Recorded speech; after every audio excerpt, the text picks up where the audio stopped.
Few can compare to the entertainment value of Billy Bob Thornton. Think Bad Santa. Is there anyone more sour, sarcastic, and wears the 5 o'clock shadow in literally everything that he does?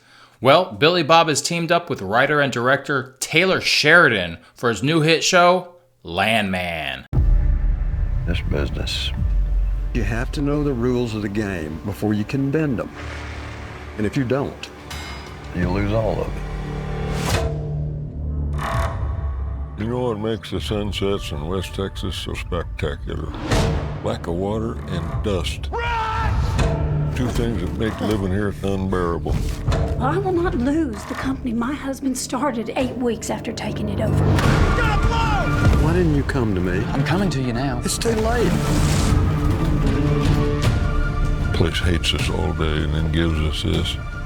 I can't make any sense of it. I'm not sure we're supposed to. Situations like this have to come to a head before it resolves itself. And it's about to come to a head. How do you know? Because I'm about to take it there.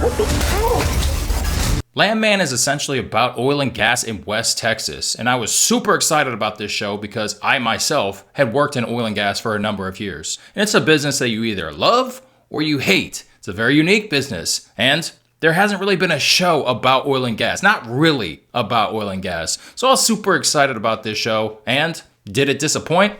Let's talk about it. Oil and gas is a very unique business. You can make a ton of money in oil and gas, starting out with no experience. If you have any questions about oil and gas, drop them in the comments and I'll respond to probably every single one of them. It's a very adventurous business. You can travel 1,000 miles to get to work, and you can be there for 14 days straight. You can be there for 28 days straight. There's a lot of money in it. But when you're out there, you're essentially with the boys. It's like being in an athletic locker room where everyone's talking smack, everyone's having a good time, but it can be extremely hard work. It can be extremely dangerous work. I remember when I worked offshore in the Gulf of Mexico, we're on a floating platform and the waves are crashing and they're like 20-foot waves. And you can just imagine if anything happened to this rig, you're probably not going to make it. You're in the middle of the Gulf of Mexico. We take a helicopter just to get to the rig, and it takes like an hour and a half to get there, traveling at probably 100 miles an hour. So you're way out there. The seas are rough. It's dangerous, but that's all part of the appeal. That's all part of the adventure. It's very boom and bust. When it's up, people are making a ton of money. Companies are paying you a bunch of money to try and get you to come over to their side instead of the competitor. So there's a lot of money in it, and people get addicted to oil and gas. But when that bust comes, everyone gets fired, essentially. And that's one of the hard parts about oil and gas. There's a great scene in Landman where you're explaining, which I loved, you're explaining windmills and green energy and how much fucking horseshit this all is for you to feel good about yourself. I fucking love that scene.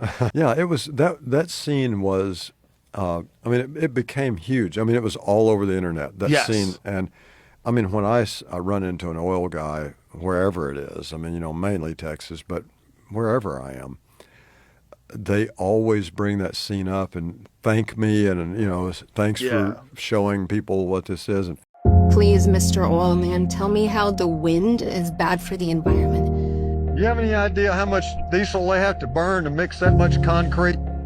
Or make that steel and haul this shit out here and put it together with a 450-foot crane? You want to guess how much oil it takes to lubricate that fucking thing? Or winterize it? And its 20-year lifespan, it won't offset the carbon footprint of making it. And never mind the fact that if the whole world decided to go electric tomorrow, we don't have the transmission lines to get the electricity to the cities. It'd take 30 years if we started tomorrow. And unfortunately for your grandkids, we have a 120-year petroleum-based infrastructure. Our whole lives depend on it. And hell, it's in everything. That road we came in on, the wheels on every car ever made, including yours. It's in tennis rackets, and lipstick, and refrigerators, and antihistamines. Pretty much anything plastic. Your cell phone case, artificial heart valves, any kind of clothing that's not made with animal or plant fibers, soap, fucking hand lotion, garbage bags, fishing boats, you name it. Every fucking thing. And you know what the kicker is? We're going to run out of it before we find its replacement. It's the thing that's gonna kill us all. As a species. No, the thing that's going to kill us all is running out before we find an alternative.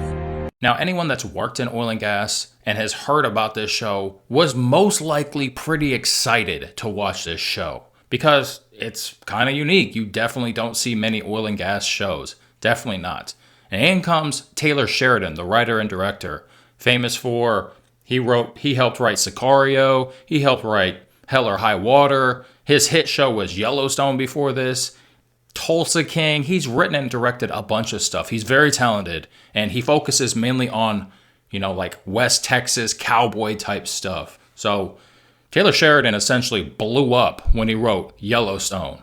And Yellowstone is a great show about life in Montana for ranchers with billionaires coming in to live and trying to, build a bunch of stuff. And because Montana's very, very wild and rugged, and that's what people like about Montana. That's why Montana is so beautiful and so appealing. But in that show, one would think that you would want to watch a lot of ranching, a lot of cowboying. You want to see a lot of countryside.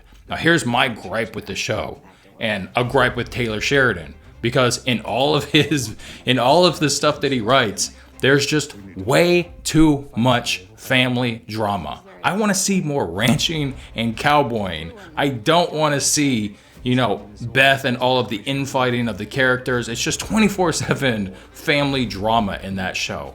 And that's the same thing that got transferred over into Landman.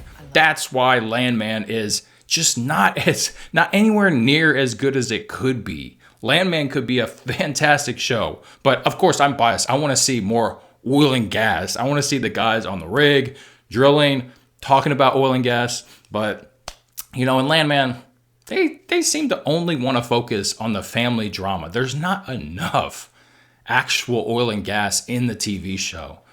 And that's what just boils my blood, essentially, because I want to see the oil and gas work. That's what I love. That's why I tuned in. But to be fair, if it was just oil and gas, it probably wouldn't be appealing to that many people, right? Because how many people work in oil and gas that are going to be watching that show? Probably only a select few. So in comes the endless family drama. The wife, the daughter, which essentially, pardon my French, they're like blonde bimbos. That's the character they play. It's like they're not very smart. They're extremely spoiled. They expect to just be showered in money and just rise to the top, and they deserve absolutely everything the world has to offer, with essentially not really working at all for it. The characters are just highly annoying to me. That's my main problem. The girls, essentially.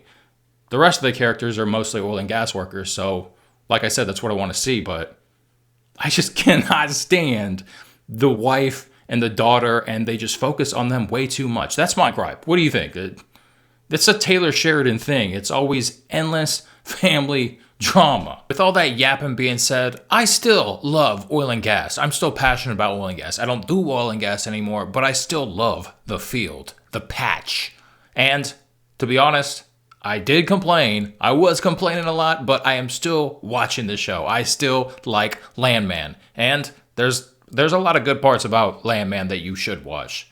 So with that, I'm going to leave you with one last clip. Make sure you subscribe, hit that like button, and I'll catch you guys on the next one. I want to tell you something that never leaves this room, because if it does, lawsuits are the least of our problems. We bought some mineral rights in an auction for what turned out to be land owned by a cartel in Mexico. Now, I negotiated a surface lease with said cartel, and them, being a fucking drug cartel, decided they wanted to change the rule. And when I refused, they put me in a basement underneath a bar and put a gun to my head, beat the holy shit out of me, and then doused me in gasoline, and were about to make s'mores over the bonfire they were turning me into. Now, the FBI, they might find a way to forgive us for leasing their minerals, but a $400 million loan, we look like the engine of their money laundering machine. You understand me? You're in business with him. Yes. And we still have the leases. Yes. So we're in business with him now. In a manner of speaking, yes. You don't know where his money comes from. Oh, I know. No, you don't. I do know. You think you do, but no, you don't, and neither do I. He's never mentioned drugs to me. I bet he Well, I hadn't. will not lose the company my husband started in our garage 8 weeks after taking it over. I'm not going to declare bankruptcy, and I'm not going to let some insurance company sue Do you away hear from what me. I'm trying to tell you? That's the fucking The offer boss. that Danny made He fucking- is a good one. They fucking kidnapped me. And I'm You know who you're accepting You're dealing it. with a bad fucking guy Anything here. else is giving up, and I will not give Oh, up. you're not hearing me, Cammie. You don't You understand know what? The I'm only saying. thing I've ever lost in my life is my husband. Everything else I've won, and I'll win this too. And one more thing. Don't ever summon me to a meeting again. From now on, meetings come to me.